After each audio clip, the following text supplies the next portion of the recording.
Everyone welcome back to my channel. তো আজকে আমি চলে এসেছি তোমাদের সঙ্গে একটা নতুন ভিডিও শেয়ার করার জন্য। আজকে আমার ননদের আইবুড়ো ভাত দেবো, মানে ওর বিয়েটা ছিল বৈশাখ মাসের 4 তারিখে, তো সে এগিয়ে মার্চের 6 তারিখে চলে এসছে। যাই হোক, মানে হঠাৎ করে একটা ডেট ঠিক হলো, তো অল্প সময়ের মধ্যে আমরা যা যা আয়োজন করেছি সেগুলোই তোমাদের সঙ্গে শেয়ার করব। তো চলো তোমরাও দেখে নাও আমি কি কি আয়োজন করছি, কি কি রান্না করছি, কি করব, সমস্তটাই আজকে পুরো দিনটা তোমাদের সঙ্গে শেয়ার করব। প্রথমে আমি পায়েসটা করে নেব, কারণ মা দুধ নিয়ে এসছে সকালবেলা, 1.5 কিলো মতো দুধ নিয়ে এসেছিল, তো সেটা দিয়ে আমি পায়েসটা আগে করব, তারপরে বাকি রান্নাগুলো করব। আমি এখানে দুধটাকে আগে থেকে জাল দিয়ে রেখেছিলাম। এবার এর মধ্যে কয়েকটা এলাচ দেবো। এলাচ দিলে না, তেজপাতাও দেয় অনেকে, কিন্তু আমি এলাচ দিই, এলাচ দিলে ফ্লেভারটা ভালো আসে, ওই কারণে আমি এলাচ দিই। তো 2টো এলাচ দিলাম এখানে। এবার চালটা দিয়ে দেবো এর মধ্যে।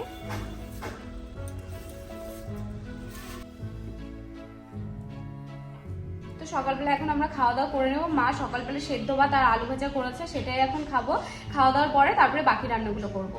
আমার ভাত খেতে খেতে এদিকে পায়েসের চালটাও ফুটে গেছে। এর মধ্যে এবার আমি চিনি লবণ এগুলো দিয়ে দেবো। তো আন্দাজ মতো একটু লবণ দিয়ে দিলাম, আর 2 টুকরো পাটালি গুড় সেটা দিয়ে দিলাম ফ্লেভারের জন্য, আর একটু চিনি দেবো, ব্যাস হয়ে যাবে। হালকা মিষ্টি দিয়েই করবো। তো এর মধ্যে আর একটু চিনি দিয়ে দিলাম।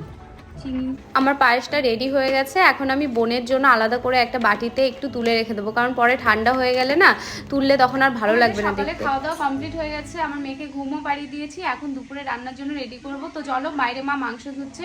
তো আমাদের বাইরে ট্যাবে জল আছে, তো সেখান থেকে মা মাংসটা ধুচ্ছে।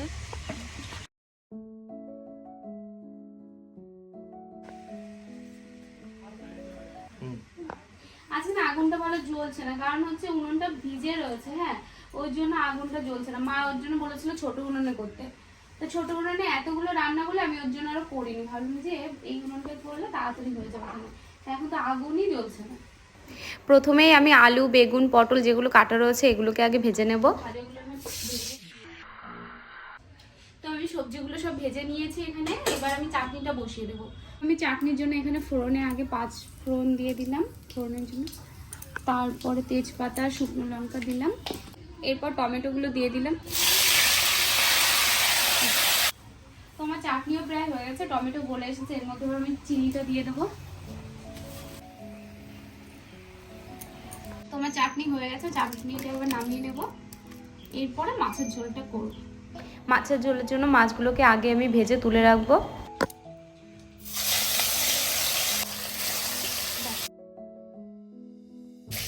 তো মাছগুলো ভাজা হয়ে গেছে, মাছগুলো এবার তুলে নেব, আর এই তেলেই মাছের ঝোলটা বসিয়ে দেবো। এখন মাছের ঝোলটা করবো, তার জন্য ফোড়নে শুকনো লঙ্কা, জিরে আর তেজপাতা দিয়েছি। আর মাছের ঝোলটা আমি আদা জিরে দিয়ে করলে করতে পারতাম, কিন্তু পেঁয়াজ রসুন দিয়েই করবো আজকে মাছের ঝোলটা। তো এরপর আমি পেঁয়াজগুলো দিয়ে দেবো, তারপরে একই সঙ্গে টমেটোও দিয়ে দেবো। তো মাছের ঝোলের মধ্যে আমি মটরশুঁটিও দেবো, মটরশুঁটি দিলে মাছের ঝোলের টেস্টটাও ভালো লাগে। তো মশলাটা কষানো হয়ে গেছে, এর মধ্যে আমি এবার জল ঢেলে দেবো। মাংস আর মাছের ঝোলের গরম মশলাটা একবারেই বেটে রাখবো, বেটে রেখে দেবো পরে। আর গরম মশলা প্যাকেটের থেকে নিজে গোটা যদি দেওয়া হয় না, তাহলে সেন্টটাও ভালো হয়, ফ্লেভারটাও ভালো আসে। তো আমার মাছের ঝোলে জাল উঠে গেছে, আমি এবার এক এক করে মাছ দিয়ে দেবো। মাছের ঝোল রেডি হয়ে গেছে। এবার নামানোর সময় একটু ধনেপাতা আর গরম মশলা দিয়ে নামিয়ে নেব।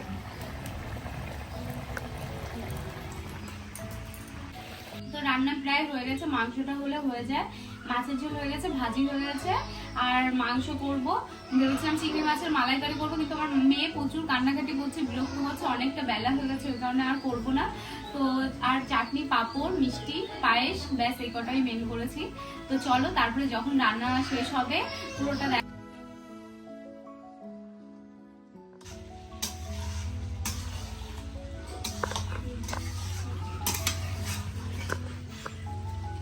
রান্না করা হয়ে গেছে। আমি সবে রান্না করে উঠলাম, আর আমার ননদ তো চলে এসেছে। এখন আমি স্নান করে ফ্রেশ হয়ে তারপরে ওকে খেতে দেবো। তো আমি এগুলো রেডি করি। চলো আগে আমি স্নান করে নিই, তারপরে ওর খাবারগুলো যখন রেডি করবো তখন আবার তোমাদের সঙ্গে দেখা করছি। তো আমি স্নান করে রেডি হয়ে গেছি, আর এই যে আমার বাটিতে সবকিছু রেডি করা হয়ে গেছে। এখন ভাতটা দিলেই হয়ে যাবে। আমি ভেবেছিলাম শাড়ি পরবো, কিন্তু আমার এত টায়ার্ড লাগছে, ওই জন্য শাড়ি পরিনি, আমি এইভাবে বসে গেছি। তো চলো ভাতটা দেই।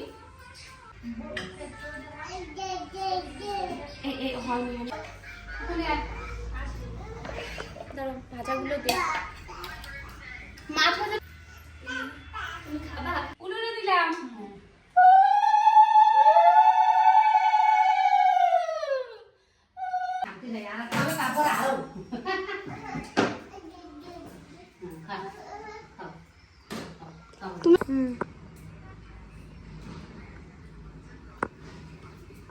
তো এই যে আমার ননদিনী খেতে বসে গেছে। কেমন হয়েছে রান্নাটা? দারুণ।